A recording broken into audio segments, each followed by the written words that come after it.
Attention, vous écoutez un programme audioactif.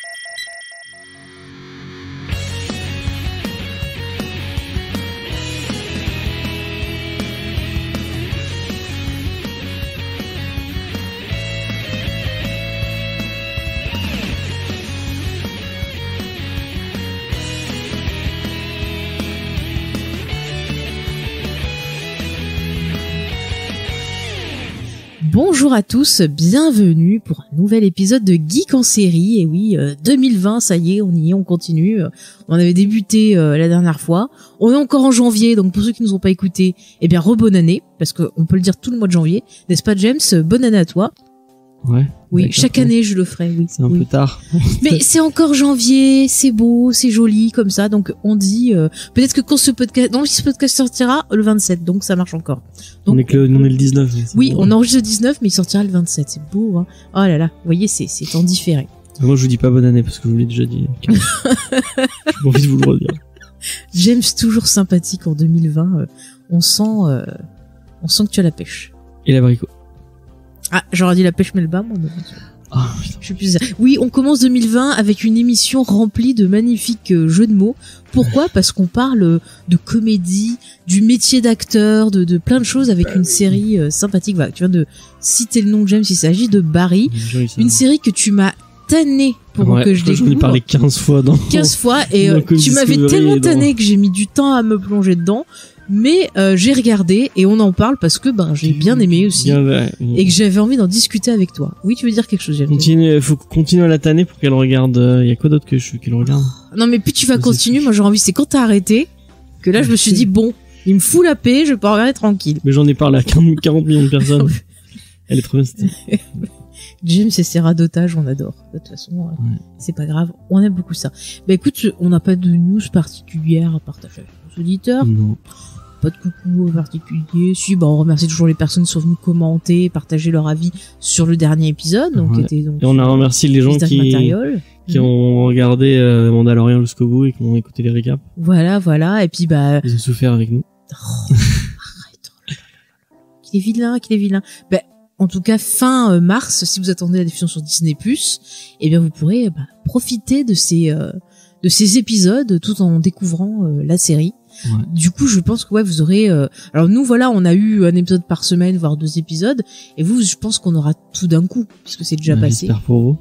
Donc, écoutez, c'est peut-être justement, tu vois, ça va m'intéresser si vous avez tout vu d'un coup, voir votre expérience, si ça passe mieux en voyant tout d'un bloc, ou si vous avez eu le même ressenti que nous.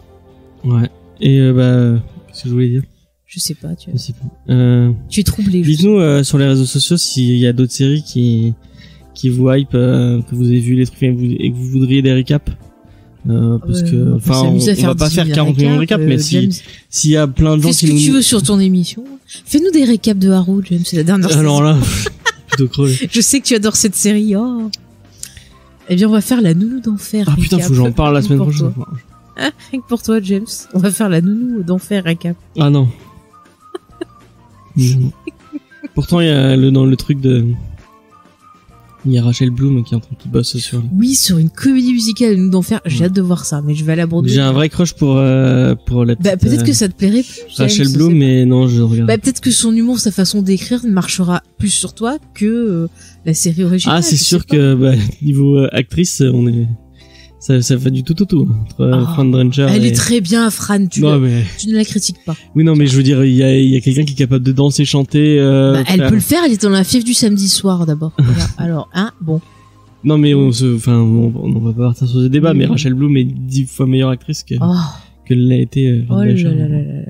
Oh là là là là là. Je vais me faire des ennemis, mais je m'en fous. Ah là là. Alors, si vous voulez l'adresse de James, non, je vais pas le donner. Écoute, on va parler de Barry, ça va être plus joyeux. Ouais. Ça va te plaire. Donc, on parle d'un très bon acteur, encore une fois. Donc on va présenter un peu la série, puis on va vous en parler tout d'abord sans spoiler, et puis dans une partie spoiler, on vous parlera un peu plus en profondeur de ce qu'on a retenu de la série, des moments clés de l'histoire, enfin de tout ce qui nous a... Je sais pas si on va dévoiler des gros twists. Non, je pense pas, mais au moins parler des grosses thématiques qu'il y a dans la série, parce qu'il y a beaucoup. C'est une série qui est très riche en fait, j'ai été vachement surprise. Ouais, mais c'est pas une série le fait qu'on vous parle de son évolution, on va pas vous gâcher le... Non, on va essayer de pas trop gâcher, parce que il y a quand même plein de situations cocasses. Je pense que vous pouvez écouter l'émission en entier, même si vous avez... On verra. On vous dira à la fin si ça vaut le coup. C'est une fois, alors vous avez bien été spoilé, mais en fait il fallait pas écouter. Business has been going great. Recently, personal matters cropped up, which needs to be kept separate from the business. What you need is a world-class assassin. And I happen to be very close with one. Buddy? Barry. Buddy. Barry. Barry? Barry. Buddy. Barry. Betty! Who are you?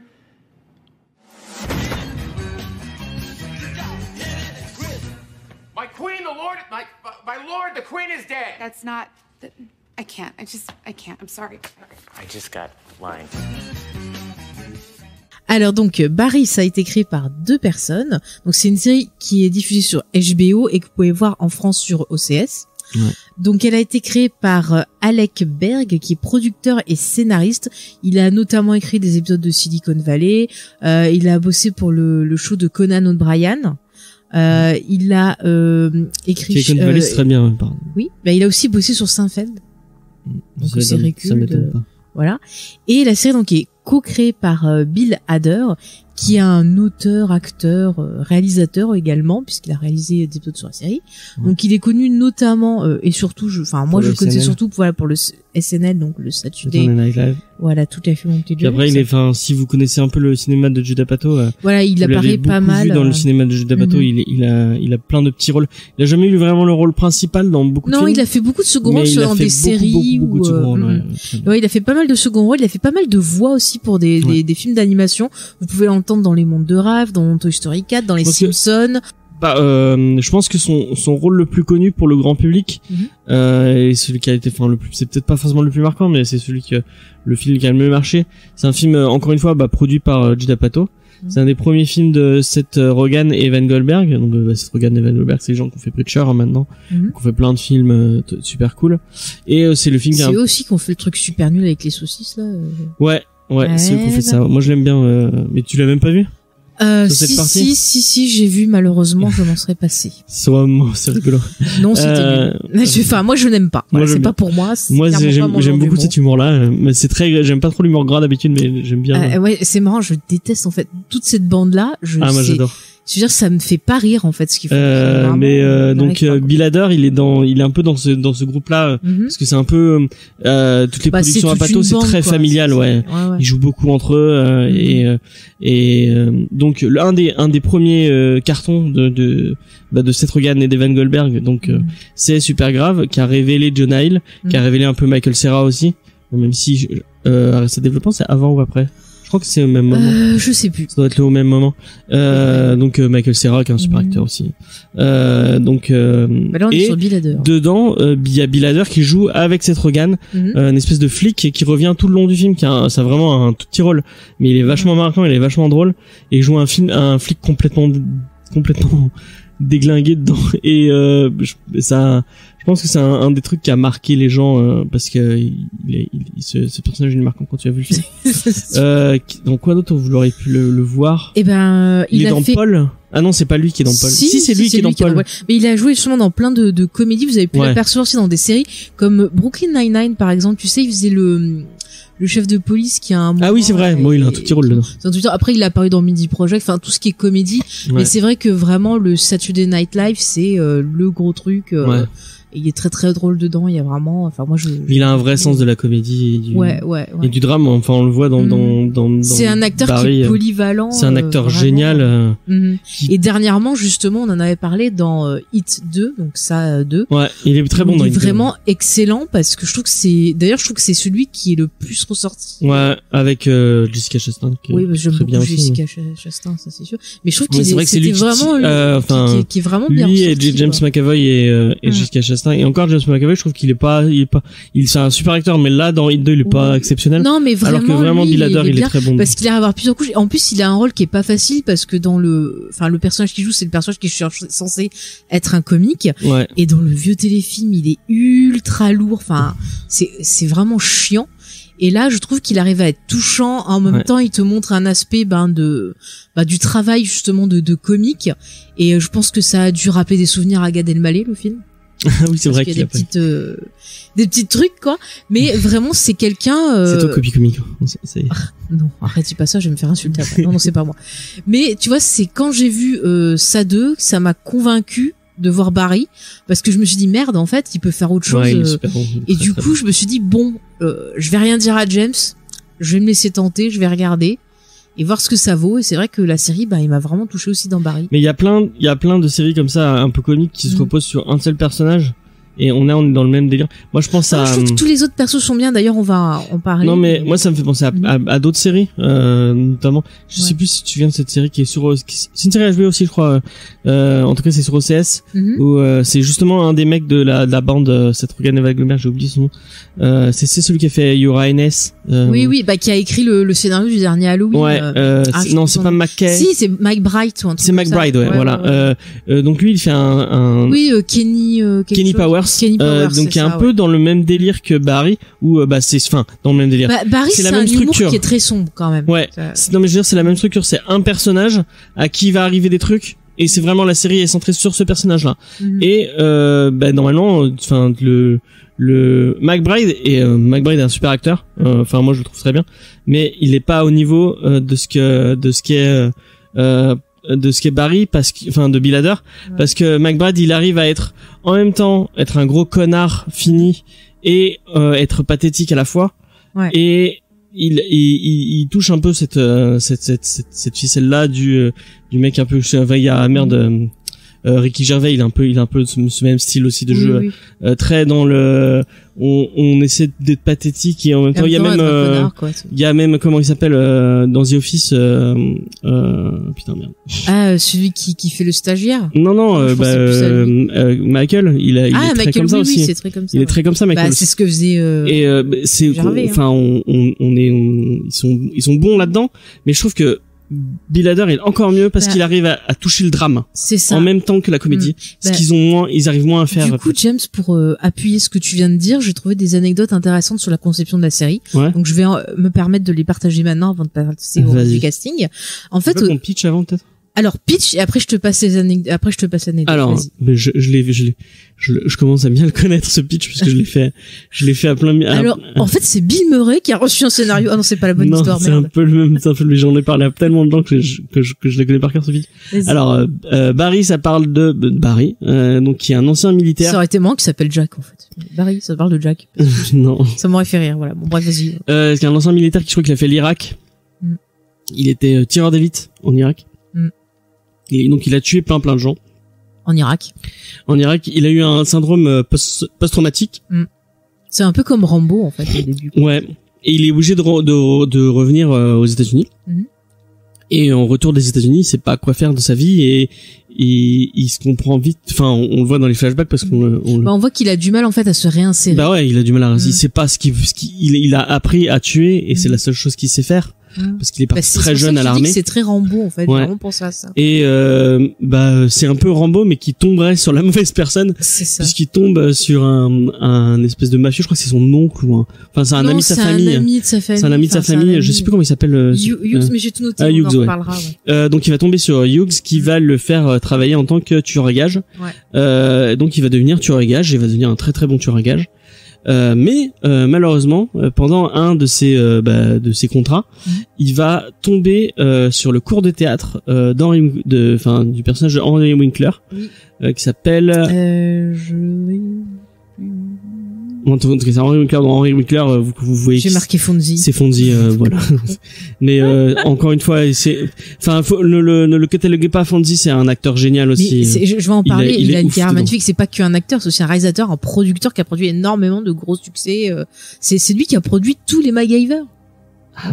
Je vais en reparler dans quelques instants, mais quand même. Donc en tout cas, il tombe sur le cours de théâtre de Henry Winkler, et il va avoir une épiphanie. Et il va se rendre compte que non, il a pas envie d'être tueur, c'est pas pourquoi il est fait, mais qu'il a envie de jouer. Il a envie de devenir acteur de théâtre ou de film. Et il va vouloir suivre ses cours de théâtre. Mais n'en dis pas trop. Malheureusement, son entourage va pas forcément être d'accord avec le fait qu'il arrête de tuer les gens. Et c'est un peu ces deux univers-là qui vont s'entrechoquer et qui vont donner la série Barry, et c'est génial. Voilà. On n'en dit pas plus pour l'instant de la série. Voilà, c'est excellent. Donc du coup ça en fait au départ la série Barry devait être une série dramatique. Ouais. Et en fait les touches d'humour sont arrivées quand Bill Hader a proposé donc à l'autre co-créateur de la série de jouer le rôle de Barry. Mais ils se sont dit OK, on va mettre des petites touches d'humour, mais on veut surtout pas que la violence soit glorifiée ou magnifiée. Totalement. Donc, ils voulaient vraiment que les scènes de violence restent glaçantes et que ça casse avec le reste. Mais il y a plein de scènes, plein de scènes très c'est pas gore, mais ouais. Et à chaque fois c'est assez pathétique en fait. Tous ces moments de violence. C'est ça. Et alors un truc super drôle que j'ai trouvé, ça m'a fait rire, c'est que en fait il y a un scénariste de Game of Thrones qui a vu les premiers épisodes de Barry, et en fait il est allé voir Bill Hader en disant mais elle est vachement sombre ta série, c'est quoi ce truc? Et le mec le regarde, il fait sérieusement? Tu écris Game of Thrones et tu trouves que ma série elle est trop triste. Mais c'est vrai que ça m'a fait rire. Ça joue beaucoup sur le pessimisme et sur ça. C'est pas une série joyeuse. Ah ça c'est sûr. Même si des fois on rigole, mais c'est quand même. On rigole beaucoup quand même. Oui. Vous allez pas pleurer en regardant Barry. Non. Mais c'est vrai que c'est pas une série. Il y a des fois quand même on est choqué, on est triste. Enfin, on va en parler. Je vais juste finir de détailler le casting et après on parle un peu plus de ce qu'on a ressenti. Et du coup il y a Henry Winkler. Oui, donc je vais pas forcément faire lui en premier. Donc Henry Winkler, donc vous connaissez Fonzie bien sûr de Happy Day. Donc comme j'ai dit, il est aussi producteur. Il a produit donc MacGyver, il a produit l'émission Hollywood Square. Enfin, il a produit pas mal de choses. Et dans Arrested Development, il a un super rôle dans Arrested Development, justement, qui est une série qui est produite par son ami Ron Howard. Ouais. Sachez également que Monsieur Henry Winkler, c'est petit instant people, c'est aussi le parrain de Bryce Dallas Howard, donc vraiment une belle relation avec la famille Howard. Ouais. Donc c'est cool. Donc c'est vrai qu'on le voit dans Arrested Development, il fait un avocat qui est vraiment excellent. D'ailleurs, c'est pas Jean son prénom dans Barry. C'est pas un hommage, tu sais. À Jean Parmesan.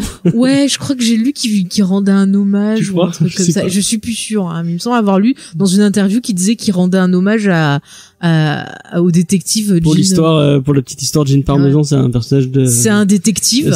Et à chaque fois, il apparaît et il y a la mère de Fanny. À chaque fois, elle fait vous m'avez fait peur, Jean Parmesan. Enfin, voilà, ça me fait rire. C'est un peu raciste, c'est clair.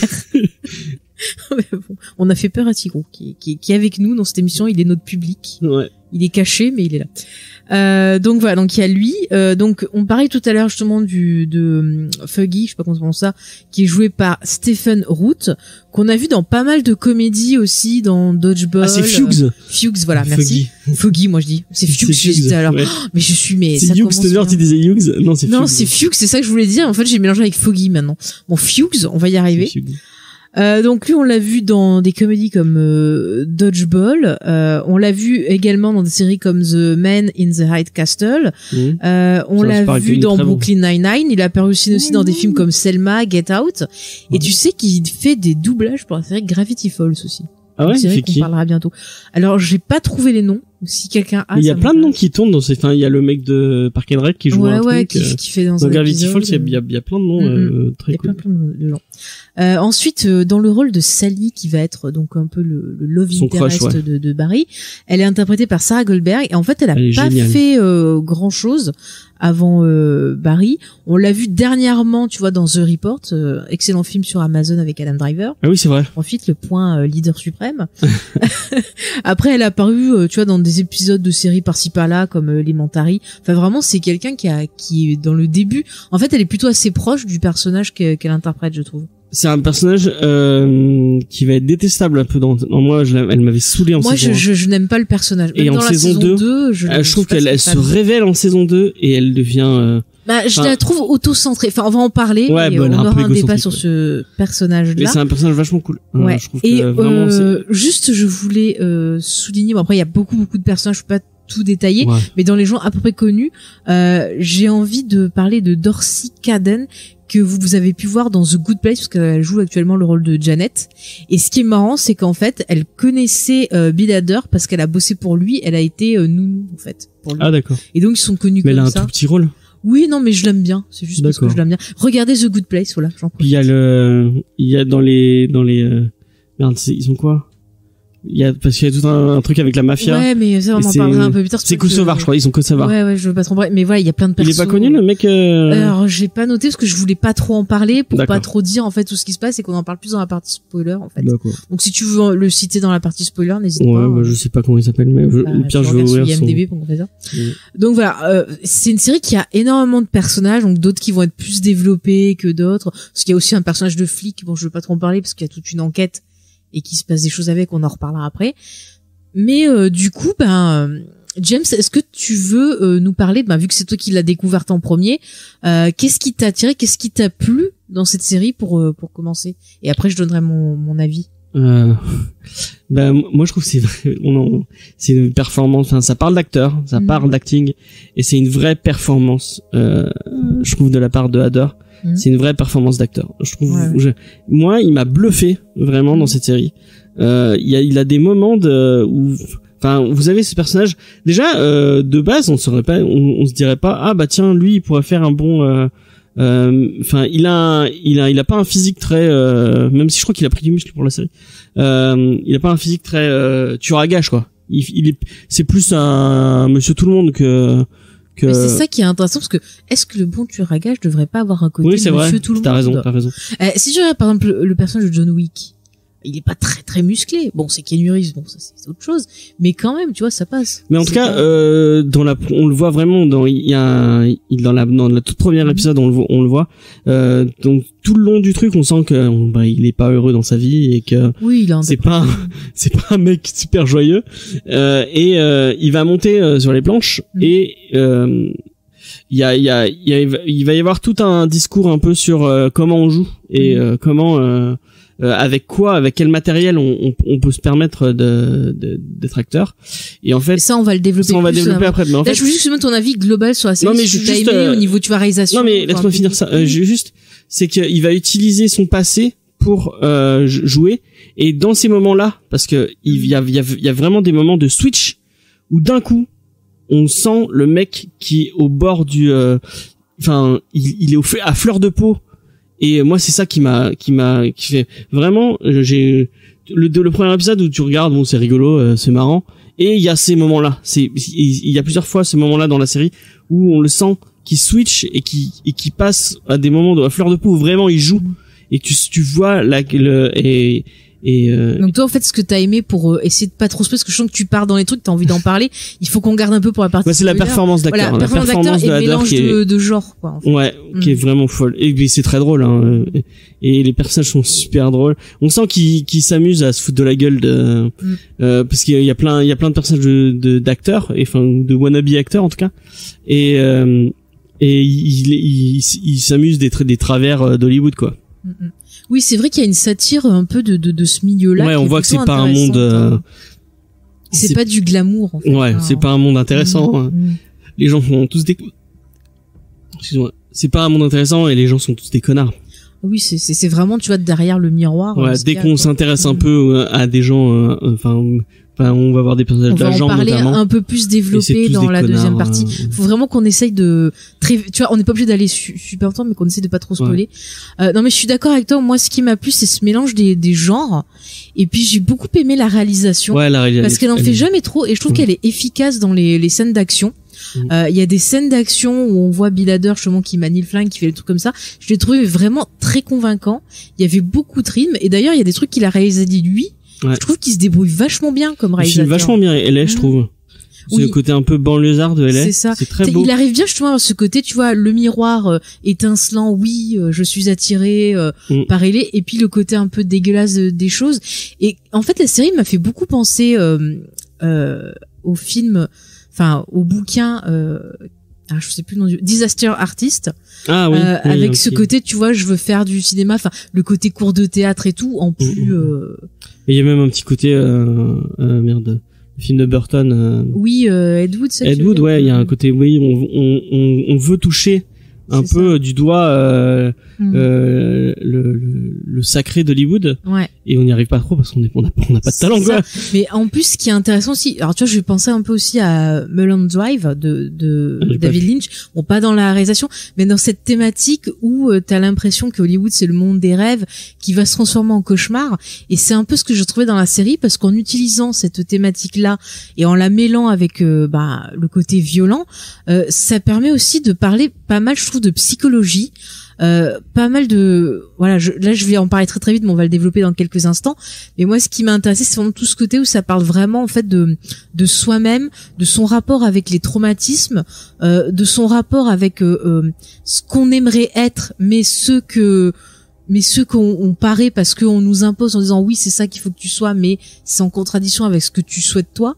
Enfin, il y a plein de choses comme ça, et je trouve ça intéressant. Et comme tu le disais vraiment très justement, James, aussi, même le fait qu'on parle de la façon de jouer, c'est-à-dire qu'est-ce qu'un acteur, quelles sont les différentes méthodes pour jouer, transmettre une émotion, jouer un texte. Ça aussi, ça va bien avec tout ça, parce qu'on va parler de refoulement et de connexion aussi avec les sentiments, de vulnérabilité. Enfin, c'est vraiment, je l'ai trouvé vraiment très très riche, cette série. C'est pas juste une simple comédie dramatique. C'est vraiment, on sent que c'est, j'ai vraiment l'impression, en fait, quand tu vois Bill Hader jouer et les autres aussi, on sent que c'est personnel, qu'il y a vraiment quelque chose qui les touche. Enfin, je sais pas si t'as ressenti pareil. Ouais, on sent que oui, il a mis beaucoup de lui dans la série, ça se voit. Ouais, ça se sent. Et il y a un autre truc aussi qui est cool, et je trouve qu'il touche un tout petit peu un genre de série, et je trouve qu'il le sublime. C'est un peu le style de, j'arriverai pas à trop à le définir, mais c'est le côté donne-moi un exemple et on genre Prison Break ou Silicon Valley ou enfin, c'est des séries où en fait, en début d'épisode ou en fin d'épisode, où vous allez avoir un problème. Ouais. Et les personnages vont devoir régler ce problème. Et en fait, c'est un peu Ozark, c'est un peu le même délire. T'as le côté empirique, c'est pas ça que tu cherchais un peu, le côté genre plus on essaie d'arranger un truc, plus ouais, ça... voilà, c'est ça, ouais. Et je trouve que il y a beaucoup de séries qui font ça. Prison Break le faisait, Silicon Valley le fait, mais le fait tellement que enfin moi ça m'a saoulé au bout d'un moment. Il y a trop, c'est trop, on saute d'un problème à un autre. Et souvent c'est pas logique pourquoi ça s'enchaîne comme ça. Ouais. C'est souvent ce que je ressens moi dans ce. Et là, Barry, je trouve qu'il le sublime, parce qu'en fait, vous allez avoir une situation initiale, un élément déclencheur ou un truc perturbateur. Barry va devoir résoudre ce problème, et très souvent ce que fait la série, c'est que la façon dont Barry va régler le problème, en fait ça va en soulever un autre. C'est ça. Mais c'est logique. C'est logique parce que c'est la façon dont lui il va, enfin j'ai pas envie de vous spoiler, mais on va en parler dans quelques instants. En fait le fait qu'il fasse quelque chose, ça va à chaque fois, ça fait effet boule de neige, et ça pourrait être relou, parce que Silicon Valley c'est exactement ça en fait. Et ça fait vraiment un peu avalanche de trucs qui va vous arriver en plein dans la gueule, pour au final un espèce d'une résolution. Et souvent Silicon Valley c'est un peu ça, c'est les résolutions Deus Ex Machina, où d'accord, j'ai découvert ce qui va régler tous les problèmes d'un coup. Et Barry touche du doigt ce genre de série là, tout en essayant de faire autre chose et de parler d'autre chose. Je trouve vraiment que ça, je suis d'accord avec toi. C'est super, c'est super bien écrit. Enfin, c'est à ce genre de truc qu'on voit que la série est bien écrite. C'est ça, on voit que ça a été vraiment bien pensé. Tu vois, dès le premier épisode, t'as une certaine tristesse qui plane autour de toi tout au long de la série, parce que toi, spectateur, tu sais très bien que il y aura pas de happy end, c'est pas possible. Et du coup, t'as ça qui est avec toi, qui te pèse, et t'as une certaine tristesse. Même quand tu ris, tu dis ah ouais, je ris, mais voilà, quand même pour vous expliquer, et je pense que il faut prendre l'exemple, et je spoil juste le pilote, parce que de toute façon le pilote, et après on passera en partie spoiler. En fait, ce que je vous ai expliqué, c'est qu'il pourchasse quelqu'un qui veut tuer. Et sa cible, quoi. Et c'est sa cible, ouais. Et il va arriver dans ce cours de théâtre. Et du coup, le fait que il est arrivé dans le cours de théâtre, il n'a pas tué sa cible. Les gens qui lui ont demandé de faire ce contrat, du coup vont le pourchasser en se disant mais pourquoi il a pas tué le mec. Et finalement, il va se retrouver à tuer les gens qui le pourchassaient. Malheureusement, les gens qui Après, il se passe plein de conneries, on va pas en dire. Mais malheureusement, en fait, ça, tu vois, le fait qu'il tue les gens qui le pourchassaient et qui étaient au contrat, ça va faire il va avoir plusieurs personnes qui vont avoir les yeux sur lui. Donc et il va devoir trouver des solutions. Et là, il va devoir trouver des solutions. Et en fait, à chaque fois, le fait qu'il ait pris un choix. Il s'est dit non, c'est-à-dire qu'il ait fait un choix. Oui, il ait pris qu'il ait fait le choix de pas tuer, je sais plus comment ça s'appelle, l'acteur qui joue avec lui. Et en fait, ça va avoir des conséquences. Et à chaque fois, c'est la même chose. Il fait un choix. Il y a une conséquence derrière, qui va lui, rien n'est gratuit, ça va toujours lui tomber sur la gueule. Et forcément, et à chaque fois, ça prend des proportions beaucoup plus. C'est ça. Et puis il y a des moments grosses, qui sont vraiment très très durs. Enfin, je pense à la fin de la saison 1, la scène de fin de cette saison 1 est magnifique. Ouais. Et vraiment, il y a une telle tristesse. Enfin, je peux pas en dire plus, on va en parler, mais vraiment, c'est une série qui prend au triple. Et moi, bizarrement, même si je suis pas d'accord avec les choix de vie de Barry, le personnage m'a quand même vachement touché, parce que je me suis retrouvée en lui quelque part sur certaines thématiques, et je le comprends. Et du coup, ça le rend vachement humain. Et du coup, c'est ça qui rend encore plus dur ce qui se passe dans la série. En fait, on souffre pour lui et on souffre avec lui, en fait. Mais c'est un personnage qui est touchant. On se rend compte très très vite qu'il a justement, il commence à prendre ses propres choix et décider de sa vie dans le pilote de la saison. C'est ça. Parce qu'avant, il avait fait que suivre ce qu'on lui avait dit. C'est ça. En fait, il agissait comme un robot, quoi. Avant, il était à l'armée, donc on lui disait quoi faire. Quand il est rentré, il savait plus quoi faire, donc il y a eu Fuchs qui est arrivé et qui lui a dit quoi faire. Et là, il arrive à LA et il voit Winkler, et c'est un peu, c'est Winkler qui lui, moi j'ai vu ça un peu comme ça, tu me diras si je me suis trompé. C'est il va se pousser vers Winkler en disant c'est mon nouveau mentor. Oui. Et en fait Winkler va le regarder, va lui dire non, c'est pas ça que je veux, moi. Je veux que ce soit toi, que ça vienne de toi. C'est ça. Lui, en fait, à chaque fois, c'est un peu comme une conscience ou quelque chose qui apparaît et qui va le forcer justement à chaque fois à affronter c'est tout ce qui repoussait, parce que c'est vraiment un personnage qui est dans le refoulement, et du coup lui c'est un peu, il fait un peu le travail d'un psy, en fait. C'est parce qu'à chaque fois quand tu vas voir un psy, il va t'écouter, mais il va te poser des questions et il va te donner des outils pour t'aider à toi-même trouver la solution. Parce que c'est comme ça, en fait, que tu avances, que tu résous tes problèmes. Ouais. Winkler va jamais lui dire fais ci, fais ça. C'est ça. Il va lui dire, c'est ça. Faut que tu le trouves à l'intérieur de toi, quoi. Mais tu vois, je parlais de Brené Brown dans un Comedy Discovery en recommandation. C'est sociologue, je crois. Elle a fait pas mal de choses. Et en fait, elle travaillait beaucoup sur tout ce qui est la vulnérabilité, sur la honte, sur plein de mécanismes comme ça. Et en fait, par le personnage justement de ce prof, on retrouve pas mal de ça, parce qu'il lui oblige, tu vois, à affronter sa vulnérabilité en disant c'est pas grave, mais tu dois l'affronter, et en même temps tu vas t'en servir, ça va devenir une force. Et du coup, j'en trouve plein de choses comme ça, et je trouve que c'est vraiment intéressant et intelligent, et on voit à quel point finalement être un acteur, c'est quelque chose quand même de très très dur, de très épuisant, qui oblige à faire pas mal de choses, quoi. Et du coup, on comprend mieux aussi le parcours de certains qui ont été dans la souffrance et qui ont été bouffés par leur art. Tu vois, quand je pense à des personnages comme Marilyn Monroe, qui justement essayaient d'améliorer son jeu, tu vois, en suivant des méthodes, je crois les méthodes de Lee Strasberg, comme ça, en faisant de la psychanalyse, et qui avait ses propres démons, mais qui s'est fait bouffer par elle a pas réussi à s'en servir comme force.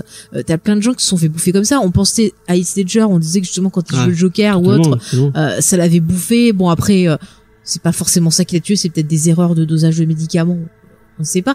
Mais t'as plein de gens comme ça qui des fois pètent un câble parce qu'ils se font bouffer par un rôle, parce que ça les amène dans des endroits où ils avaient pas envie forcément d'aller, tu vois, en eux-mêmes. Et du coup, c'est intéressant. Alors, quand tu regardes, quand t'as une grosse cinéphilie, tu vois qu'il y a beaucoup de façons de jouer différentes. Tu vas penser par exemple à Christian Bale qui se plonge dans son personnage jusqu'à ne plus en pouvoir. J'ai vu il y avait une interview de lui il y a pas très longtemps où il disait que en fait même sa famille au bout d'un moment il disait en fait il vivait les films, chacun de ses films comme des périodes de vie où il était un personnage et il disait sa mère qui non sa fille qui lui disait mais j'en peux plus de lui. Et t'as des tonnes en fait d'approches pour jouer et c'est chacun trouve son truc. Alors t'en as ils ont besoin d'avoir tout ce qui est on va dire le costume, c'est-à-dire qu'ils se servent du costume pour trouver le personnage. Donc ça peut être en prenant du poids, tu vois, comme De Niro par exemple pour un rôle, ou en portant tout le temps le costume pour s'imprégner. Tu vois, je pense à un exemple Viggo Mortensen, un exemple sur le Seigneur des Anneaux, qui gardait son épée d'Aragorn tout le temps avec lui pour trouver en fait un peu ce que pourrait être le personnage, sa façon de marcher. Enfin, tu vois, ils se servent des objets. T'en as qui au contraire vont avoir une approche très psychologie du personnage, c'est-à-dire qu'ils vont prendre leur scénario, ils vont étudier le personnage, ils vont essayer de comprendre pourquoi il fonctionne de telle façon. Tu vois, souvent ils vont demander des infos aux scénaristes, aux réalisateurs pour avoir des petits trucs en plus pour mieux comprendre leur personnage. T'en as qui vont se servir de leur propre vécu et le lier au personnage. C'est ce que fait Barry dans la série et je trouve ça vraiment. Mais ça, je crois que c'est un peu la méthode. Alors je vais pas de conneries, il me semble que c'est ça la méthode de Strasberg, enfin le truc là, je crois que c'est Strasberg, je vais pas dire de conneries.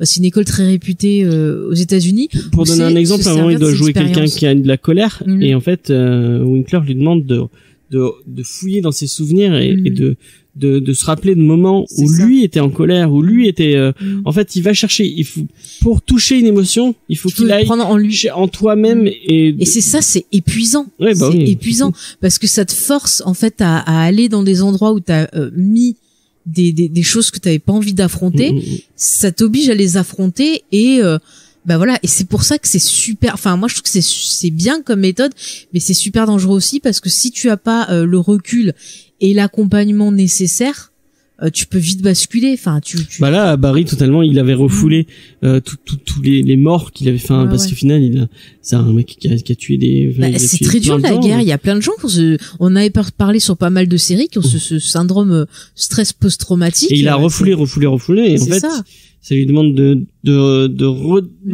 redevenir acteur de sa vie et en même temps acteur de son de retrouver sa part d'humanité parce que tu le vois au début de la série il est complètement mort et au fur et à mesure de la série il va se connecter avec lui-même, se connecter avec ses sentiments et quand tu mets tes sentiments de côté et que tu reviens le début moi je peux te le dire James c'est très très dur, ça te bousille ton énergie, c'est vraiment ça draine quoi. Donc c'est vrai que c'est quelque part c'est bien d'utiliser son vécu pour l'apporter dans le perso même si c'est pas le même style de colère, mais il faut que tu travailles ça après derrière, que tu dises bon ok, pourquoi ça me provoque encore cette émotion là, c'est parce que c'est quelque chose qui est pas réglé et pourquoi, tu vois, et en même temps ça va t'apprendre quelque chose sur toi-même. Il faut pas parce que si tu sors ton émotion et que tu la règles pas après, parce que forcément pour que tu revives des choses fortes comme la colère ou autre, c'est que quelque part tu l'as pas digéré. Voilà. Et parce que ça se trouve il y a des gens qui nous écoutent qui nous disent mais c'est encore un truc vraiment profond et ou qui parle que d'émotions et de sentiments. Non, il y a des choses très il y a des scènes c'est n'importe quoi. Vous avez à côté de ça, il y a ces scènes où Barry essaie de revivre un peu et de se reconnecter avec sa part d'humanité. Ouais. Et à côté de ça, il y a Fuchs qui lui n'est pas du tout d'accord avec d'autres personnages. Non mais il y a des choses grand guignolesques quand même. Il y a des fois je pensais, alors c'est pas parce que c'est des Tchétchènes ou je sais plus quoi, mais il y a des fois je pensais, tu vois, à des films de Kusturica où ça devient la foire rapidement. Enfin, c'est vraiment, enfin, il y a vraiment des choses, c'est burlesque limite. Hein. Du coup, la part entre humour et drame, je trouve qu'elle est plutôt bien dosée. Il y en a pas un qui prend le dessus sur l'autre. Enfin, je trouve que l'humour, il est là quand il faut pour, soit calmer une situation, soit apporter même un regard un peu cynique, mais je trouve qu'il prend pas toute la place en fait. Et c'est un des trucs qui m'a plutôt. Est-ce que c'est ça qui t'a marqué aussi? Est-ce que tu trouves que l'humour est trop présent, ou est-ce que tu penses qu'il y en a pas assez au contraire, ou ça te convient? Non, s'ils sont dans l'équilibre total. Ouais, c'est une série équilibrée. C'est vrai que c'est plus dramatique, plus pessimiste que l'est Brooklyn Nine-Nine. Des autres séries du genre, mais ça en fait son charme. Donc toi, pour toi, c'est nickel, c'est toujours pile au bon moment, quoi. T'as pas de soucis de rythme ou des blagues où tu t'es dit ah là ça passe pas. Non. Donc t'es plutôt globalement satisfait. Donc. Oui. Donc tu mets le style approval, j'aime ça prouve cette série. Oui, bah oui, je l'aurais pas recommandé autant sinon. Voilà. Donc alors on va quand même passer à la partie spoiler pour un peu plus détailler parce que je crois qu'il y a des choses. Non, mais pour détailler un peu plus avec des exemples certaines thématiques, on voulait parler un peu plus en détail de la satire hollywoodienne et on est obligé de sortir des exemples et j'ai pas envie de gâcher le plaisir aux gens de la découverte. Il y a aussi tout un point avant de partir en spoiler, il y a comme tout un discours qui arrive peut-être plus en saison 2 sur je trouve que c'est une série vachement progressiste et vachement je sais pas si j'irais jusqu'à dire que c'est une série féministe, mais c'est une série qui a un discours féministe. Il y a tout un détail sur la façon dont sont différenciés les acteurs et les actrices, notamment le lien entre Sally et Barry, où Sally, ça fait des années et des années qu'elle galère à Hollywood, qu'elle essaie de choper des rôles et que au final elle a même pas de succès. C'est pas du tout elle fait de la figuration presque, et Barry en 2 secondes arrive à choper des rôles beaucoup plus intéressants entre guillemets. C'est pas forcément super intéressant ce qu'il a comme rôle, mais il a des rôles et il chope des castings alors qu'elle elle galère quoi. Et il y a vraiment tout un discours sur ça et sur la façon dont il y a vraiment on sent qu'il y a une différence de traitement entre les acteurs et les actrices à Hollywood, et il y a un discours sur ça qui est intéressant, je trouve. Je suis d'accord, c'est vrai que dans ce contexte de MeToo et tout ça, je trouve que la série finalement parle très bien du sujet. Elle en parle un peu d'ailleurs. Ouais. Et puis je trouve ça bien d'avoir un peu la vision, l'avis d'un homme qui est dans le métier sur cet aspect-là. Et je suis d'accord avec toi, je trouve que la série le traite plutôt bien et de façon intelligente. Et j'ai des exemples à donner, donc je veux dire aux auditeurs, si vous voulez pas entendre les exemples, regardez la série, revenez après, parce que là on va donner des exemples, et sinon si vous en foutez, continuez de nous écouter avec plaisir. Il n'y a pas de souci. Voilà. En quoi t'as besoin de détailler les exemples pour... En fait, si, parce qu'il y a des points qui m'ont touché, que j'avais envie de revenir dessus, des points dans la série. Donc déjà, un des points que j'ai trouvé horrible, c'est justement l'histoire avec cette espèce d'agent qui lui fait croire qu'il est son agent alors qu'en fait non, il veut juste coucher avec elle. Il lui file 2-3 pauvres auditions pour des trucs alors qu'il sait très bien qu'elle va pas être prise, mais c'est juste pour qu'elle soit tellement désespérée que en fait après elle accepte de coucher avec lui dans le but d'avoir un rôle, tu vois, important, et qu'il la traite super mal, et qu'après comme elle se refuse, il la laisse tomber, tu vois. Et du coup ça prouve en fait à quel point t'as l'impression que les femmes à Hollywood, elles sont plus traitées par rapport en fait à leur beauté, par rapport à leur truc, que leur talent d'actrice en fait. J'ai l'impression que c'est dur de s'imposer en tant que professionnel, et comme tu le disais très bien, Barry, direct on va plus regarder c'est sa façon de jouer, trucs comme ça, on va lui filer des rôles intéressants, alors que les femmes, tu te rends compte que pour débuter c'est souvent par des rôles vraiment de potiches ou des trucs comme ça.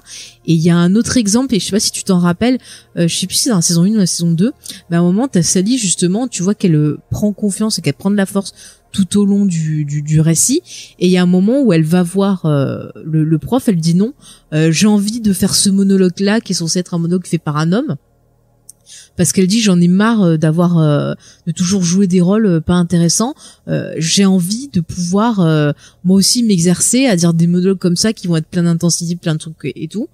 Et en fait c'est mal vu par d'autres parce que quand même elle essaie de faire ça, alors que quelque part elle a raison de vouloir qu'il y ait des rôles plus intéressants pour elle, et qu'elle en ait marre. Elle veut du texte quoi. Elle veut du texte, elle veut de l'intensité.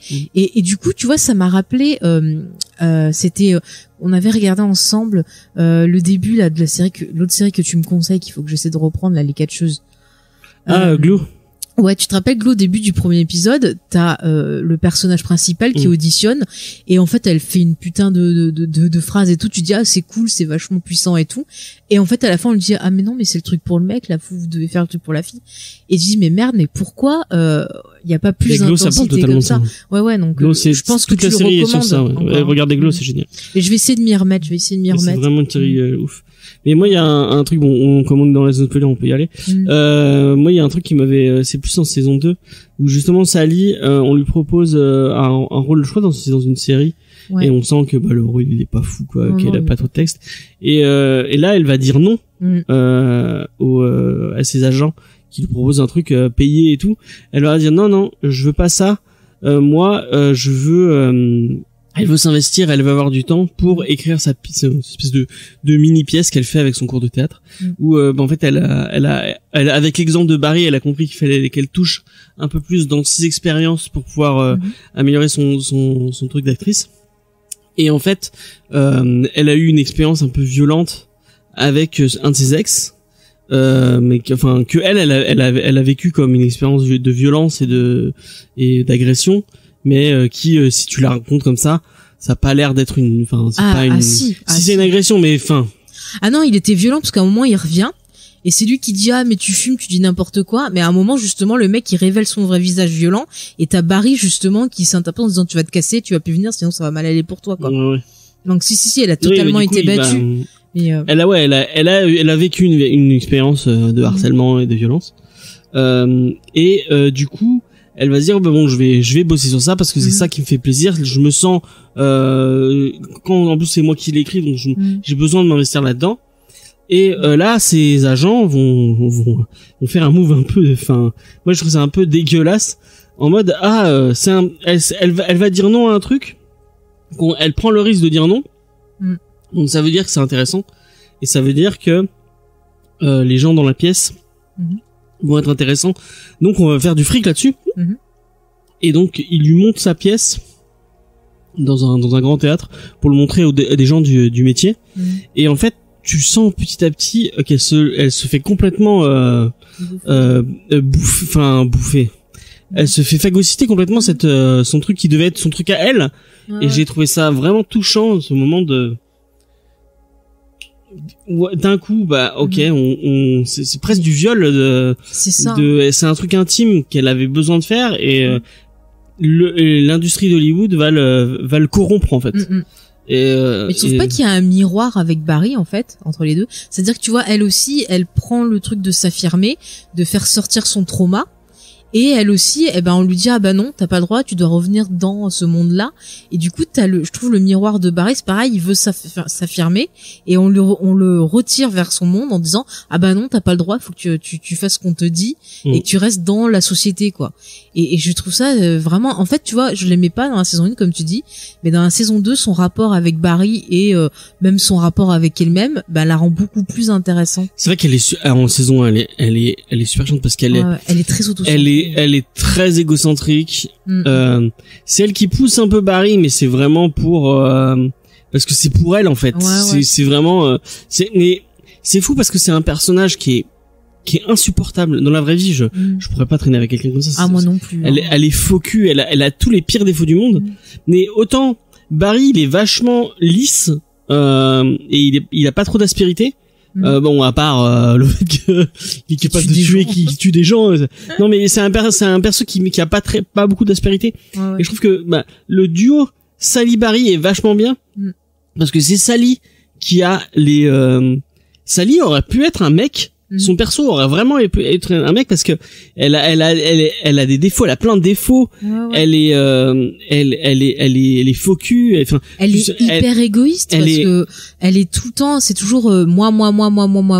Et il y a plein de fois, tu vois, où elle s'en fout de ce que ressent Barry. Mais totalement. Tu vois, quand Barry va avoir un succès ou un truc, on va moins parler d'elle, elle va mal le prendre. Elle va la jalouser. Et quand c'est elle qui a suscité, tu vois, comme dans la saison 2 qu'on commence à s'intéresser à elle, et Barry c'est non, il me laisse pas faire ce que je veux, non, il m'empêche. Tu vois, dans une autre série, c'est pour ça que je dis que c'est un peu une série féministe. Dans une autre série, ça aurait été un personnage masculin, ça. Là, elle a vraiment elle a plein de défauts qu'on retrouve plus chez Anderson. Elle est vachement féminine, mais elle a des persos, elle a une écriture très masculine entre guillemets. Je sais pas si c'est un peu. Je sais pas si on veut dire, non, mais on va dire qu'elle a une écriture. C'est n'importe quelle fille. C'est humain, c'est vachement humain, ouais. Mais elle est très réaliste quelque part la série dans sa façon de. Et je pense que il y a des actrices comme ça. Bill Hader, il a dû en côtoyer des milliers, quoi. Ça sent, ça, c'est ça sent le vécu, ce genre de truc. C'est ça. Hein. Où tu sens que, tout ce qu'elle fait, c'est calculé. C'est forcément calculé et c'est forcément, mais elle va te donner quelque chose, mais c'est pour elle au final parce que c'est pour bien se faire voir et tout ce qu'elle fait à Barry au début en fait c'est pour avoir cette image de fille cool mais tu vois qu'en fait c'est l'impression que les actrices elles sont tout le temps en mode survivante quoi.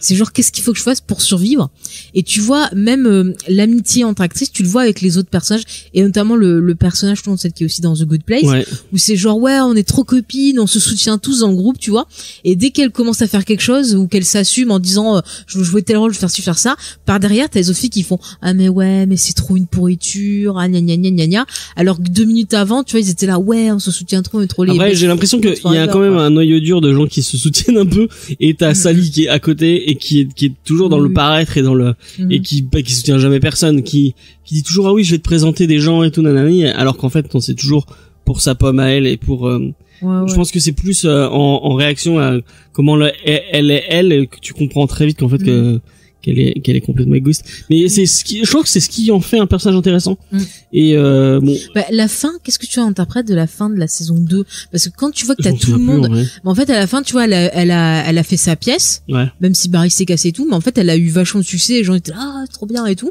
et en fait à la fin ça finit que elle est au centre et t'as tous les gens qui convergent vers elle mais tu sens qu'elle est pas finalement si heureuse que ça en fait. Oui mais parce qu'elle s'est fait déposséder de son truc et en plus le fait que Barry est un peu il lui a un peu saboté son c'est ça ce que Barry lui il pète un câble en fait il est vraiment partagé, il a la culpabilité de ce qui s'est passé. C'est vrai que dans là on peut spoiler parce qu'on est à la partie spoiler, mais à la fin de la saison 1, il a pas d'autre choix de tuer la flic qui menait l'enquête sur lui. Oui, parce qu'elle comprend, parce qu'elle a compris. Je sais plus pourquoi, cette scène elle est géniale d'ailleurs. En fait, ce qu'il faut expliquer c'est que tout au long de la série, donc tout au long de la saison 1, la flic elle enquête sur lui et elle a des doutes et tout et en fait elle se rapproche du personnage donc du prof et elle finit avec le prof. Et en fait à la fin on pense que l'enquête est résolue, il y a une autre personne qui a été accusée. Donc lui il se dit c'est bon, je suis tranquille et tout et bon ils font un espèce de barbecue donc chez le prof de théâtre. Ils partent à la campagne dans la maison du prof de théâtre. Et en fait à un moment il dit juste un truc, je sais plus ce que c'est mais un truc anodin, tu vois. Et d'un coup elle comprend quelque chose et en fait la nuit elle se relève et elle fait une recherche, elle regarde pas le Facebook ou je sais plus trop quoi.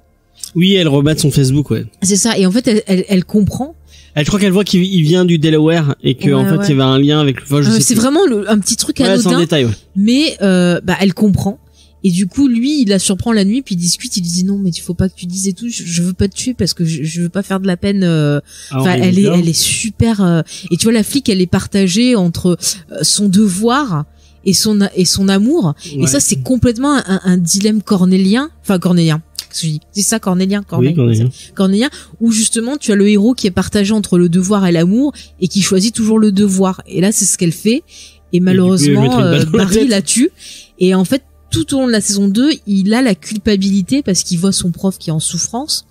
En même temps, il peut pas dire parce que sinon lui, il pourra pas continuer son rêve.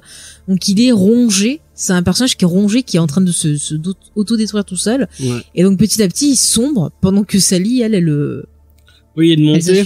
Autant la saison 1, Barry, c'était le Barry qui s'élevait vers ce métier d'acteur.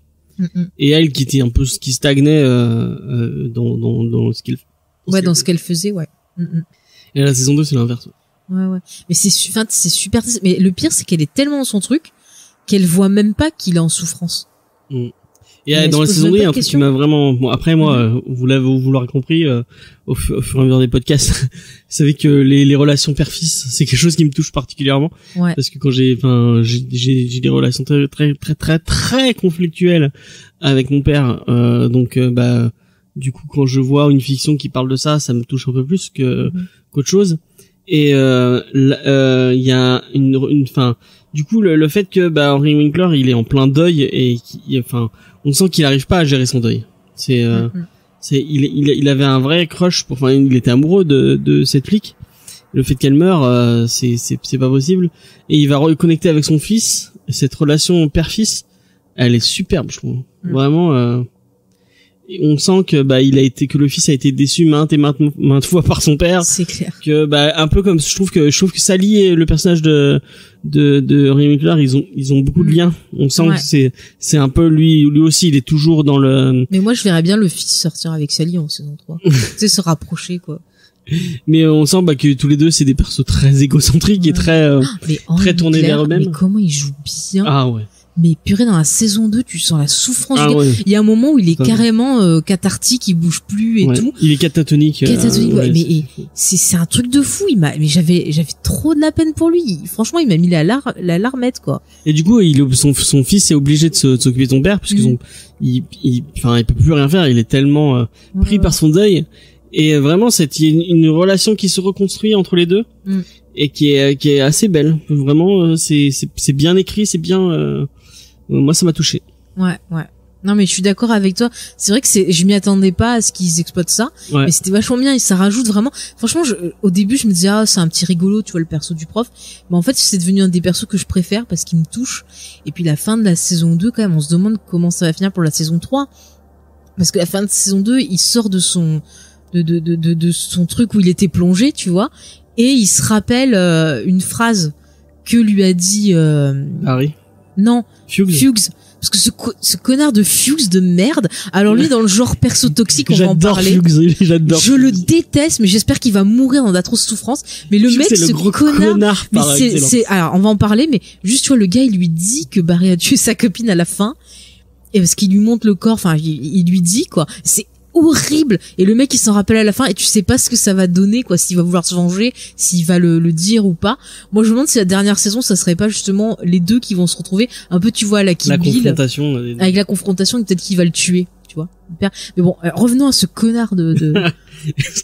Mais, tu vois, c'est ça qui m'a tué, c'est les putains... Ce qui est génial avec Fuchs, c'est que tout ce qu'il fait, vas-y. Non. Tu me diras après, mais je pense que tu vas pouvoir répondre. Mais moi, c'est typiquement, quand t'es pas bien, le gars toxique qui vient et qui te bouffe en te disant que t'es une grosse merde, que t'es bonne qu'à ça, qui refuse de te laisser et qui va pas te laisser sans te foutre plus bas que terre et te foutre la merde. Mais je ne supporte plus ces personnes-là. Pour avoir souffert de personnes toxiques, je ne les supporte plus. Mais c'est vraiment ce connard, il vient que pour foutre la merde.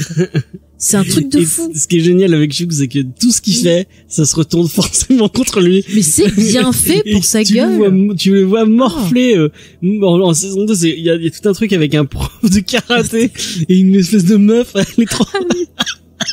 Attends, mais moi, ce que j'adore, c'est quand il est prisonnier tchétchène et qu'ils disent ouais, on a notre super tueur qui arrive et tout, il va trop te tuer, te défoncer, te torturer et tout.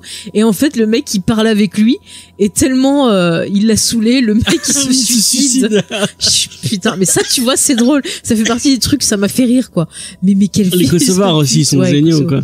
Ah mais j'adore celui qui est tout chauve là. Le chauve là, l'espèce. Mais lui, tu vois, c'est pareil, il me fait penser à Barry, mais d'une autre façon encore. C'est un troisième allitération où c'est le mec qui se retrouve dans cette bande là, mais tu vois qu'il a pas du tout le truc des oui, il est dans un truc de mafieux, mais il est pas mafieux. Mais il est pas que ça, il est trop gentil en fait. Il est super gentil, il a envie de faire des smoothies pour tout le monde. C'est ça, il est pote avec Barry. C'est lui qui gère au début c'est pas lui qui gère, mais il est un peu là pour... Il se retrouve à devoir gérer la bande de mafieux et il gère ça comme une entreprise de cupcake ou je sais pas quoi et c'est vraiment... C'est trop drôle. Puis genre à un moment il s'associe avec un autre gars et en fait au début de la saison 2 il te raconte comment ça se passe, il fait ah mais c'est trop bien avec mon pote et tout, on a fait tout le truc ensemble, on fait des parties de volley, on s'éclate trop et tout. Et le mec on dirait un petit enfant. Ils vendent de la dope, des armes et tout. Mais le mec on dirait un petit enfant. Oui, il a 5 ans et demi. Mais comment il arrive à être aussi et en fait, naïf? Je sais pas s'il a le mec avec donc lui il est kosovar et je crois que c'est un mexicain ou je sais plus ce que c'est comme ça il vient pas genre style des cartels style narcos et tout ça. Oui, c'est ça ouais. Donc il s'associe avec ce mec mais on dirait qu'ils sont en couple. Mais c'est ça, c'est ça et du coup après un moment le mec il s'associe avec une asiatique. Ouais. Je sais plus de quelle origine, c'est pas vietnamien ou... Je sais plus, ouais. Enfin, ouais, qui dirige un autre cartel et du coup il est jaloux parce qu'il dit on était bien tous les deux et tout, maintenant il est avec une autre. Et du coup ça il fout la merde. Oui, il fout la merde juste pour ça, juste parce qu'il est jaloux qu'il est avec un autre truc. Ouais. Et ça part dans des ce qui est fou c'est que ça prend des proportions inimaginables. Voilà, et l'humour vient surtout par lui et c'est là que t'as ce côté un peu je te dis vraiment grand guignolesque. Et c'est rigolo, ça pourrait être parce que Barry à un moment il bosse dans une espèce de truc de fringues dans les fringues. Et en fait il y a lui qui vient le voir mais il a pas une perruque dégueu. Je sais plus, ridicule. Et pour lui parler de buter des gens et de faire de la drogue, mais putain, on est dans une boutique de fringues, parle pas de trucs comme ça. Bah après j'aurais eu l'engagement pour faire une école pour apprendre à ces hommes à tirer et tout. C'est vrai. Mais c'est n'importe quoi. Mais tu vois, il est super drôle. Mais en même temps, ça permet aussi d'explorer d'autres choses. Tu vois, on a parlé, l'autre c'était le truc négatif. Là, c'est une autre personne qui est... Et du coup, ça te permet de parler, tu vois, en fait, de la société. C'est-à-dire... En saison 1, quand il s'associe avec ses potes avec ses potes militaires qui sont complètement fous. Ah oui, c'est aussi putain. Attends, je voulais juste parler je finis sur ça, mais tu pourras en parler, ça aussi, c'est intéressant. Mais du coup, tu vois, ça permet... au travers de ces différents personnages, de parler finalement de la société, c'est-à-dire que la société va te ranger dans des cases, et des fois tu corresponds pas aux cases dans lesquelles tu es, et c'est super dur d'en sortir.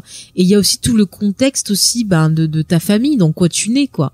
Et des fois tu nais dans une famille, mais toi tu vas faire tes propres expériences, tu vas apprendre des choses, et tu par le biais de ce que tu vis, tu vas te rendre compte que t'es différent de l'endroit dans lequel tu es. Pour le coup, quoi. lui, il est pas du tout dans l'endroit où il faudrait. Non, mais tu vois, c'est pareil, c'est le cas de Barry, c'est le cas de ce personnage-là, c'est aussi un peu le cas de Sally, qui est vue dans cette société de Los Angeles hollywoodienne, et qui veut pas rentrer dans la case qu'on veut lui donner, celle de la petite blonde mignonne qui, tu vois, doit juste être là pour faire son petit boulot, et puis youpi, quoi. Le personnage de Alison Brie dans Glow, c'est totalement ça aussi. C'est ça. Mais du coup, c'est intéressant parce que au travers de tout ça, on a finalement une série qui parle d'affirmation de soi-même et de vraiment prendre confiance. Et maintenant que tu dis, il y a plein de liens entre Glow et bon, il y a pas les meurtres et ce genre de trucs, mais mais du coup, c'est vrai que tu vois, Barry, ça m'a fait repenser à Glow, que j'avais vu, tu vois, quelques épisodes au début, et que j'avais du mal à rentrer dedans. Franchement, il vaut pas. Non, j'ai vu le deuxième, mais j'avais eu du mal à rentrer dedans, et après, comme tout le monde arrêtait pas de m'en parler, ça m'avait saoulé. Mais Barry m'a donné envie de m'y remettre. On en parle pas assez de cette série parce qu'elle est vraiment géniale. Mais moi, j'ai beaucoup de gens qui m'en ont parlé. Donc, faudrait qu'on en fasse parce que et je trouve qu'elle se bonifie avec le temps. Je vais essayer, tu vois, chaque saison est de mieux en mieux. Non, mais je vais essayer de le voir pour me faire mon propre avis. Parce qu'en fait, ce qui me gonflait, c'est que tout le monde m'en parlait en disant son avis. Et moi, j'aime pas ça parce que j'aime bien me faire mon propre avis. Il y a un peu de cul gratuit au début de la saison 1. Après, ça s'estompe complètement. Il y a plus ce côté, un peu. Je pense que c'était pour faire venir les gens. Bah ouais, mais tu vois, c'est un peu la technique HBO. Tu vois, c'est dommage parce que pour une série qui parle de femmes, et d'émancipation et de plein de choses, encore une fois, tu vois, la femme, il faut qu'on utilise le cul pour. Ouais, mais c'est justifié par la série après. Je dis rien, j'ai pas tout vu en entier, donc je te fais confiance. Vraiment, je pense que c'est deux séries qui sont sur le même, le même schéma, le même thématique, la même qualité. C'est vraiment deux super chouettes séries. D'accord. Bah écoute, je vais essayer de la mater, comme ça on en parlera la saison prochaine. Avec plaisir. J'ai vraiment hâte de voir la suite de Glow. Mais c'était pas fini, il me semblait que c'était fini, Glow. Je crois que c'est fini. Ah, c'est peut-être fini, oui, c'est fini. Par contre, Barry, on va avoir une saison 3. Et du coup, je me demande ce qu'on va voir. Après, j'espère que la saison 3 sera la dernière parce que je trouve qu'avec ce concept, c'est pas un concept qui est fait pour durer. Il y a pas beaucoup d'épisodes. On n'a pas parlé du rythme, mais le rythme est génial. Il y a une dizaine d'épisodes par saison. Il y a une dizaine d'épisodes. C'est des épisodes de coups. C'est assez court quand même, hein. Ouais, c'est 20 minutes. Non, 20 ou 30 minutes. Et je trouve que quand des séries, vraiment, je trouve que c'est chouette comme, le format 20 minutes, 30 minutes. C'est parfait pour l'action parce que il y a jamais de temps mort. Moi, ça me fait penser un peu à Workman de... Ah, j'avais pas trop accroché à ça, là, j'avais testé. Mais si, celle de... Workman. De Arte, là, avec les deux, Non, c'était pas Workman. Ah, je confonds avec un truc où il y a un mec qui est chevelu, là, qui est nul. Non, c'est pas ça. C'est la série anglaise. Wrongman ou un truc comme ça. Wrongman, excuse-moi, Wrongman, excuse-moi. Oui, tu partes au Workaholic. Voilà, c'est ça, je confondais avec ça. Et moi, dans ces Wrongmen, il est sur le même format. C'est vraiment des épisodes super péchus de 20 minutes où t'as pas le temps de t'ennuyer, ça va super vite. Comme quoi, on peut faire des épisodes de 20 minutes remplis. Ouais. Et là, vraiment. Je dis ça, je dis rien. Tu penses à quelqu'un en particulier? Je pensais à un monsieur qui aime bien les armures et à un monsieur qui a un chapeau qui ont fait une série récemment. Je ne dis pas plus. Des indices. Je vois pas de quoi tu parles. Mandalorian. Ah, un monsieur qui a un chapeau. Ah, un casque. Voilà. Non, un chapeau, oui. Parce que je parlais. Et je parlais des deux showrunners. Oh là là. Excuse-moi. Je donne des indices trop subtils. C'est vrai que tu passes de, Mandalorian à Barry, il y a Non, mais tu peux faire du divertissement, mais en remplissant ton scénario quand même. Ouais, en essayant de parler de quelque chose. Peut-être que pour la saison 2, ils auront vu Barry, ils ont dit tiens. Ah bah j'espère. On va faire Barry pour les enfants. Je crois qu'il est pote avec. Non, je dis peut-être des conneries. Qui Favreau, ouais. Je sais pas, peut-être qu'ils se connaissent. Hein. Sûrement, c'est un petit milieu. En tout cas, Barry, c'est génial. Hein. Non, vraiment, ça a été un gros coup de cœur de 2019 pour Même moi. si t'as eu du mal à... J'ai dit parce que tu m'as saoulé. Je suis désolée. Quand tu me parles trop d'un truc, j'ai pas envie de voir. Parce que après, je sais très bien que je vais regarder. Et si jamais j'accroche pas, tu vas être là, oh, t'accroches pas. Tu vas être triste, tu vois. Donc, je préfère regarder tranquille, sans te dire, comme ça, je peux me faire mon propre avis. Et si j'insiste sur un truc, ça veut dire que c'est bien, hein. Non, mais je sais que ça te tient à cœur. Et c'est pour ça que je veux le regarder dans les bonnes conditions. Sans pression. Parce que quand il y a la merci pression, à OCS vraiment là c'est HBO donc peut-être pas trop de risques mais vraiment Non mais c'est cool avec OCS, on permet vu qu'ils sont en partenariat avec HBO, on a accès à toutes les séries HBO et c'est cool, ça permet de découvrir des choses pas mal. Franchement, on n'en parle pas beaucoup de cette série mais elle mérite vraiment d'avoir Oui, et d'ailleurs ça a été nominé pas mal à certaines cérémonies au Golden Globe. Bon, le Golden Globe, je crois qu'ils l'ont pas eu, mais il me semble qu'il a eu un prix je sais plus à quelle cérémonie c'était, il y a pas longtemps, il a eu un prix. Ah, j'ai pas noté. Enfin bon, il a quand même réussi à avoir des prix et tout, donc c'est cool. Et j'ai vraiment hâte de voir la saison 3. Toujours qu'il file des prix à Big Bang Theory alors que c'est la pire sitcom du monde. Commence pas, tu n'aimes pas, voilà, c'est comme ça. Commence pas. Il y a des gens qui apprécient, il faut les laisser apprécier. Moi, j'ai pas envie d'embêter les gens dans ce qu'ils aiment parce que ça fait de la peine. Vous avez le droit d'avoir mauvais goût. Hein. On dit qu'on aime pas. Sur Big Bang Theory, c'est du mauvais goût. Mais moi, je n'aime pas, mais il y a des gens qui aiment, j'ai pas envie de leur faire de la peine et de gâcher leur truc. Moi, je dis juste que c'est pas pour moi et que je n'aime pas, point. Voilà. Et je vais pas commencer à embêter les gens dans leur passion. On se calme, James. Si vous voulez vous plaindre, vous pouvez envoyer des mails à geekenserie@gmail.com. Le Faye ira toutes vos plaintes avec attention et moi je les ignorerai avec le plus grand des calmes. Non mais tu me désespères. Ça fait des années que tu me désespères. Pourquoi tu es vilain comme ça? Parce que c'est nul, cette série, elle me rend fou. Elle me rend fou. Mais tu dis que t'aimes pas. Oh là là. C'est pas grave. Même sur une d'enfer, tu me rends folle. T'as le droit de pas aimer, je comprends. Mais ne t'énerve pas comme ça. Ils t'ont rien fait. Ils ont fait leur truc de leur côté. Mais ils ont pas fait une série en disant on va emmerder James. C'est dédicacé à James. Culture, hein. Mais ta culture anglais, c'est bon, d'un œil, tu l'as, c'est bon. Ah non, il crache sur ma culture comics. Ah, tu parles de Big Bang Theory? Oui. Oh, c'est même pas destiné à toi. Puis excuse-moi, il y a des fois t'es ronchon comme eux, hein. Il faut pas déconner, donc tu vois. Ce sera coupé au montage. Je m'en doutais. Non, mais il faut te calmer, James. Relativise. Bon, allez, passons à...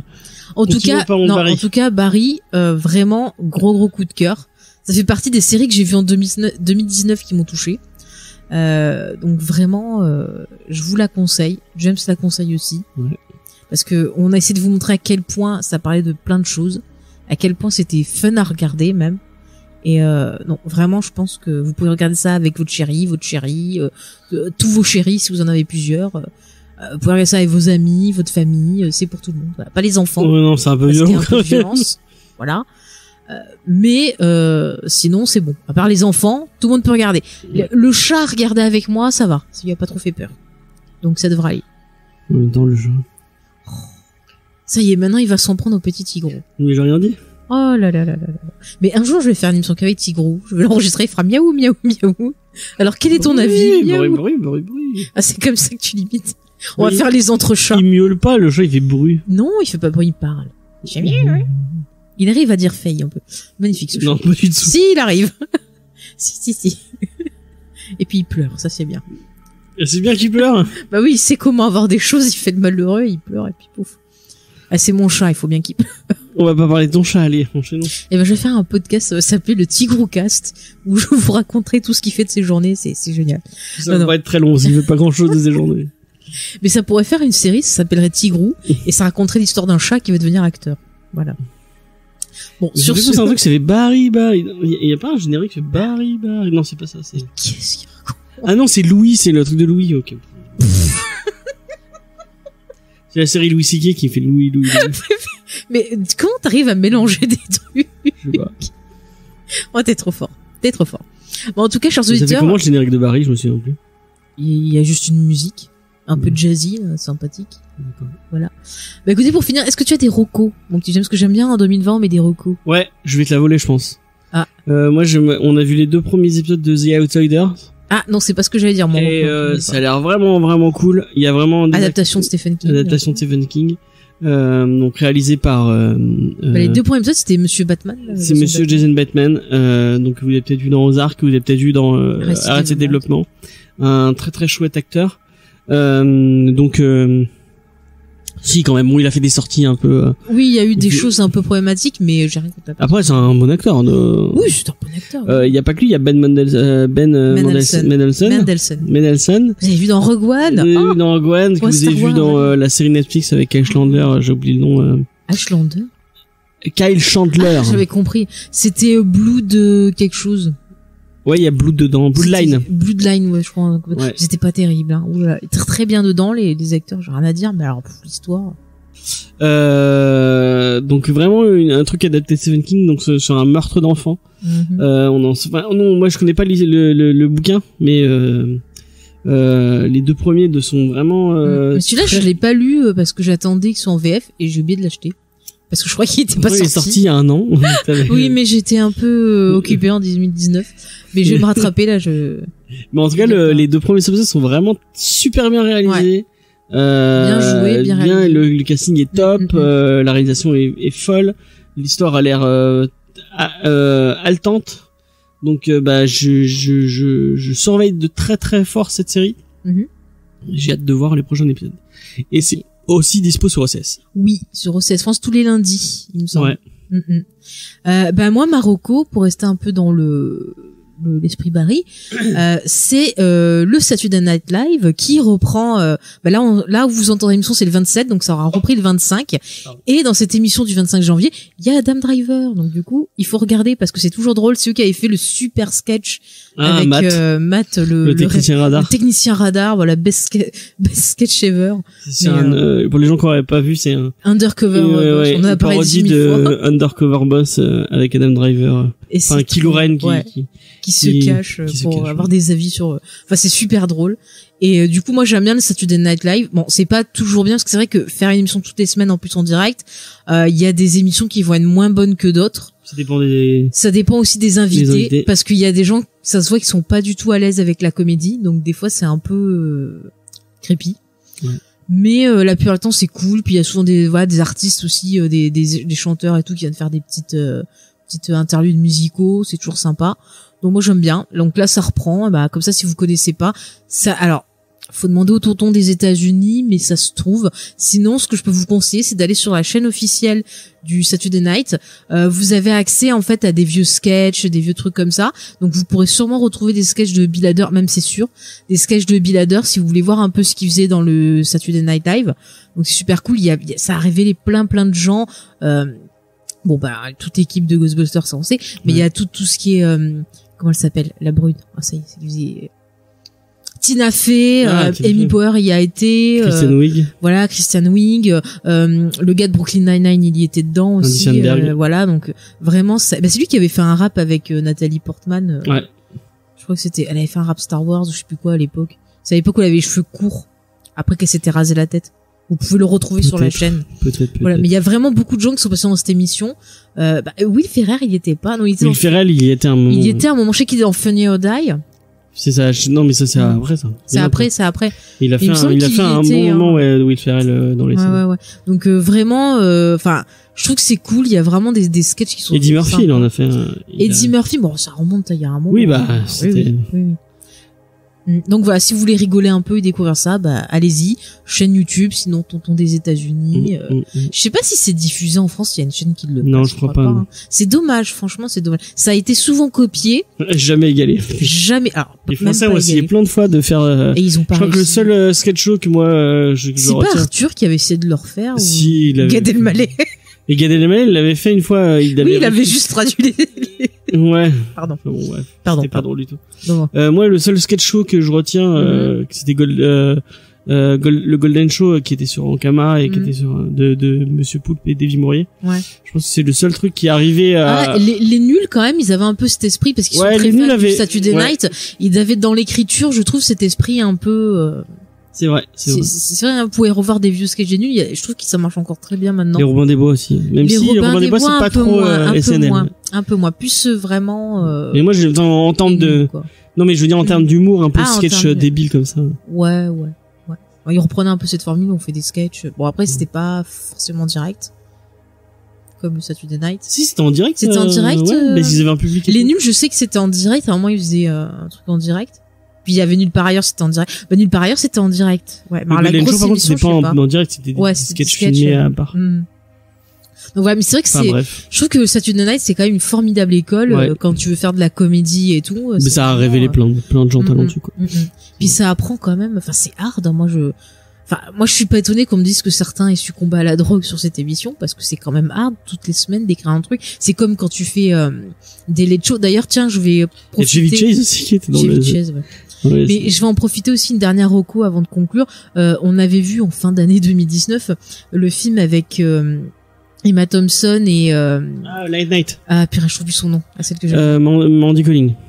Oui, Colling, c'est ça. Mindy Colling, voilà. Late Night qui était vachement bien, qui parlait justement un peu de toutes ces écritures de shows. Elle aussi, elle était dans SNL, non? Non, je crois pas qu'elle y était, elle, hein. Ok. Je crois pas. Elle était dans The Office, on en avait parlé. Ouais, elle était dans The Office. Ouais, Mindy Colling Project, que j'aimais beaucoup. Donc, non, j'aime bien. Mais voilà, c'était très intéressant, ce film. J'avais beaucoup aimé l'écriture.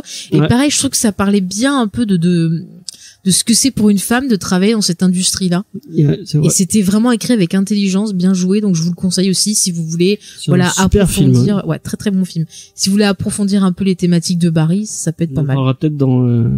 Ouais, j'aimerais bien faire un pas. Ah ben, si on en fait, il faut qu'on invite Yael. Parce que celle qui me l'avait conseillé et vraiment. Oui, non mais. On fera 5 heures dessus. Non mais dans la version mensuelle. Peut-être on verra bien. On verra. Mais bon, c'est pas notre popote. Par contre, vous êtes fan de séries et vous aimez les comics. Oui. Sachez que cette semaine, ça sort quand celui-là Il sort la semaine d'après. Donc la semaine dernière, on a fait un épisode de Comics Discovery sur le reboot de Buffy. En comics. Donc c'était l'épisode de ma vie, oui. Ouais. Peut-être qu'on aura fait 6 heures. On sait pas combien de temps. On l'a pas encore enregistré, donc. On ne sait pas si ce sera bien ou pas, mais en tout cas. À l'heure où on enregistre, on doit l'enregistrer le lendemain. Moi, j'ai même pas lu le comics encore. Moi, j'ai tout. Moi, j'avais déjà lu en anglais. Donc enfin bref, si vous avez envie d'écouter, c'est sur le flux de Comics Discovery. Tapez Comics Discovery. Vous avez tout sur le site web. De toute façon, Faye est en feu et vous trouverez l'émission. Je pense que ça va être facile à trouver. Voilà, écoute, on est arrivé au bout un peu de tout ce qu'on voulait vous recommander, chers auditeurs. Comme d'habitude, on vous invite à nous laisser des commentaires, à venir discuter de la série, pourquoi pas faire vos propres recos autour de la série ou autre. Vous pouvez le faire via les réseaux sociaux. Oui, le Discord, tu l'as bien dit, donc vous trouvez le lien en description des podcasts. Il y a aussi donc les réseaux sociaux, donc vous tapez James et Faye sur Facebook et Twitter pour retrouver toute notre actualité. Si vous voulez que Geek en série sur Facebook, c'est Geek en série le podcast. Je le rappelle, les autres pages ne sont pas les nôtres, donc ne vous abonnez pas. J'ai vu qu'il y avait des gens qui s'abonnaient, attention. Et sinon sur Twitter c'est juste Geek en série. Là on a pu mettre juste Geek en série, trop bien. Sinon il y a le site internet aussi, vous pouvez laisser des commentaires, donc comme on a dit Discord. Et si jamais vous voulez il y a Instagram aussi. Mais si jamais vous voulez nous aider un peu plus que juste en partageant et en mettant des étoiles sur iTunes comme vous le faites très bien, ça c'est très très très gentil à vous. Continuez, oui. Mais si vous voulez nous aider un peu plus pour l'achat de matériel ou on sait pas, pour économiser si jamais on arrive à peut-être se déplacer pour vous rencontrer ou voilà, pour nous aider dans nos projets, dans le développement de l'émission, vous pouvez aller faire un tour sur notre page Tipeee. Donc oui, on a un peu de retard sur les émissions qui ont été débloquées via Tipeee, mais ça arrivera, vous inquiétez pas. Mais en tout cas, voilà, pour le prix d'un café déjà, vous pouvez nous soutenir et ça nous fait plaisir et on vous en remercie par avance. Est-ce que tu veux dire on remercie les tipeurs Jérémy et Christophe. Voilà, et ceux qui nous ont donné pour débloquer des émissions. On est vraiment désolé d'être en retard, mais je vous jure. On arrive. Et ça sortira. On prend notre temps, mais pour vous faire des trucs bien, donc. Ouais. Donc commencez par râler, hein. Mais ça va pas de crier comme ça. Bon. On est gentil ici. Qu'est-ce que c'est ça? Oh là là là là. Elle va sévir, la petite Faye, attention. Bon, Allez, écoutez, on vous laisse. On a rendez-vous dans 15 jours. Et là, on a décidé un peu de se faire plaisir parce que début d'année, c'est déprimant. Donc, on parlera d'une autre comédie feel good, très très feel good, qui nous tient vraiment à cœur avec James, puisqu'il s'agit de Park and Recreation. Enfin, on va en parler. Yeah! T'as vu, j'ai fait un super accent. Avec Jean-Ralphio, oui! Je veux un bruit de Jean-Ralphio pour finir cette émission. Bah, je viens de le faire. Ouais, non, mais un vrai. It's awesome! Je pensais comme ça. En fait, Jean-Ralphio, c'est Tragédie, mais version américaine. On s'en a aperçu en écoutant Giga Music, d'ailleurs. Coucou à eux sur Tragédie. Ouais. Bah, petite reco Giga Music, voilà, Giga Music, c'est trop bien. Ouais. Donc voilà. Et ben écoutez, on vous donne rendez-vous dans 15 jours pour de l'amour, de la bonne humeur, de la folie et du Jean-Ralphio. Vous comprendrez mieux qui. Et d'ailleurs, il y est pas dans le Park and Rec à un moment. Qui? Bill Hader. Je suis pas sûre. Je crois pas. Hein. Non, je crois pas. Ouais. Je crois pas. Bah écoutez, si vous voyez Bill Hader, vous nous le dites. On va lancer un jeu. Où qu'il est Bill Hader, voilà. C'est bon. Allez, on vous laisse, chers auditeurs. On vous fait des bisous et puis donc à dans 15 jours. Salut. À dans 15 jours, bye.